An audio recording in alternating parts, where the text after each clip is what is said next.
Right, so I like the title of this, negotiation across cultures, but of course negotiation is just another form of communication, so the real subject is communication. And I am a great believer in storytelling, as one probably knows. People like to tell stories. The issue for me is why, and what does that mean, and why do we need to know about it? Actually, I have made an assertion, and I wrote a book about this about 15 years ago, that stories are actually the only thing we know. We don't know anything else. And we communicate in stories because we have no choice. You feel yourself obligated. I have a story I want to tell you. It's like it wants to come out. You meet somebody at a cocktail party, whatever you say to them, you said it before. I mean, it's a rare moment when you said, and I had one the other day. Somebody asked me something, I said, wow, I don't even know what I think about that. Usually I know. I know what I'm thinking, and I've said it 1,000 times. So the question is, how do you find the stories to tell? That is the question. Okay, I was looking up reminding on Google Images, and I got the finger thing, and I thought that was cute, because it's really, you're just reminded of them. Libraries are useless, and we have a library metaphor. It's now called knowledge management. It doesn't make any difference, which is just wrong.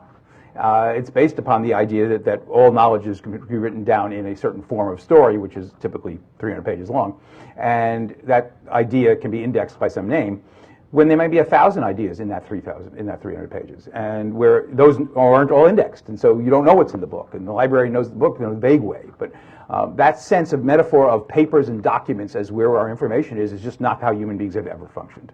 It's just a kind of recent idea. So my issue is, how do we know what stories to tell, and how will we tell them? And it's very obvious that when you have a story, and I say you say the same story all the time, you don't say it in the same way to everybody.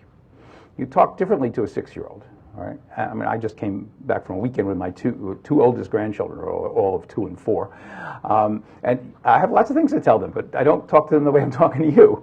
And if I tell the story, I have to figure a way to translate it. And that's true in another culture, of course.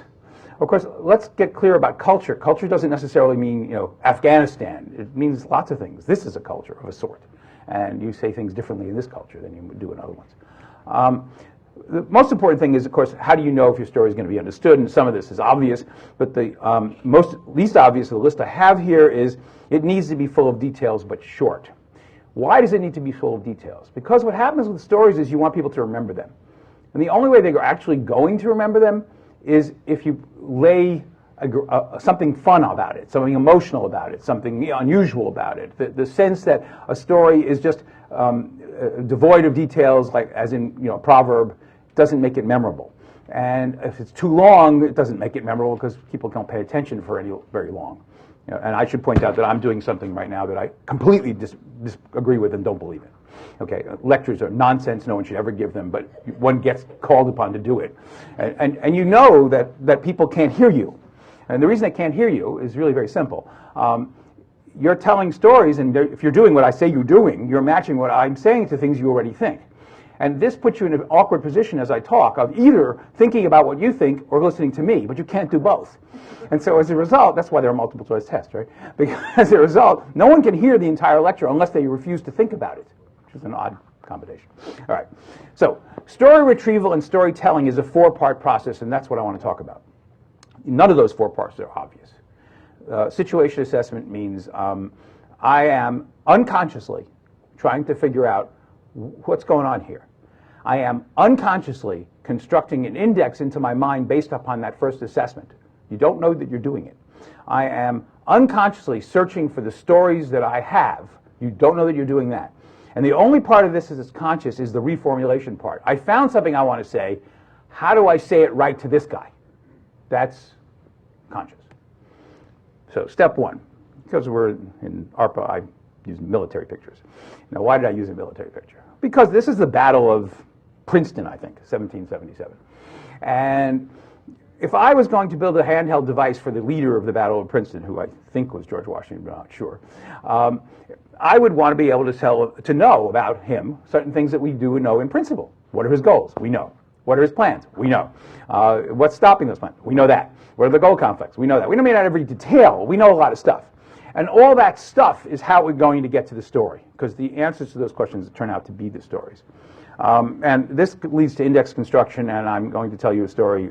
That picture is of Bob Abelson, if those people don't know what he looked like, who was my colleague for many years at Yale. But this is my classic story. Many of you will have heard it. If you haven't, it bears repeating because it's my favorite story. So Bob and I are having lunch one day, and I am whining to him about the fact that my wife, who is no longer my wife, but not for this reason, but my wife cannot make steak as rare as I like it. And I said, how could this be hard? But she can't do it. And he said, you know what? 30 years ago, I couldn't get my hair cut as short as I wanted it in England.